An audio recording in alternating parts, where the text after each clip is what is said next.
This is a short tutorial for you in case you missed our lesson today about how to use trigonometry with your calculator.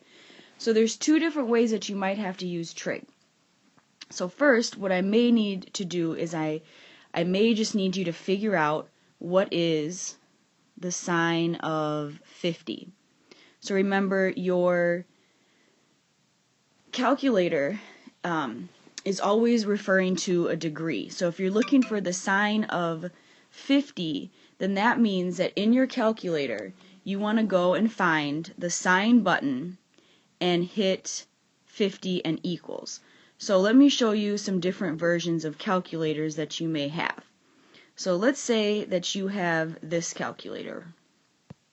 If you have a calculator like that, or if you have a calculator that looks something like this, then you would want to type in sine first and then 50, and when you hit equals, you should get a number, a very long decimal that says 0.7660044 blah blah blah. There's a lot of numbers. Okay, if you're typing this in and you don't get that, then what happened is your calculator is not in degrees. So I can help you fix that when you get back to class, but from now on just remember that this is the way that you type it in. Now, if you have a calculator that looks like this, okay, this calculator you have to type in the 50 first, so you would type in 50 and then hit the sine button, and it should automatically type up for you this number. So it's just that you have to type it in opposite. Okay, let's try one more just so you understand. Let's say that you want to do the tangent of, throw something out there, 47. So again, if you want to try the tangent of 47 degrees on your calculator, type in tangent 47 equals, and you should get the number 1.07236871. Okay, it's that simple.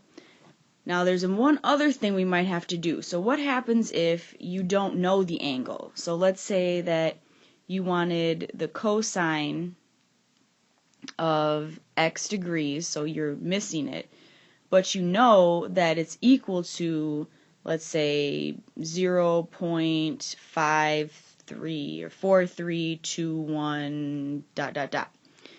Okay, in order to get x by itself, you have to do the opposite of the cosine. So instead of doing regular cosine, you're going to do the cosine of -1 of 0.4321.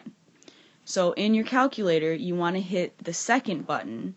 So again, if you have this calculator, you're going to hit the second button right here, and then your cosine button is right here, and on your screen should pop up the cosine of -1, and then type in 0.4321. And if that works out for you, you should get approximately 64.39 degrees. So this is when you have to go opposite and you need to figure out an angle. Now if you have this calculator, remember that you have to go opposite. So the first thing that you would do is you would type in 0.4321, then you would hit your second key right here, and then you would hit the cosine key. And you should still get the same answer as 64.39.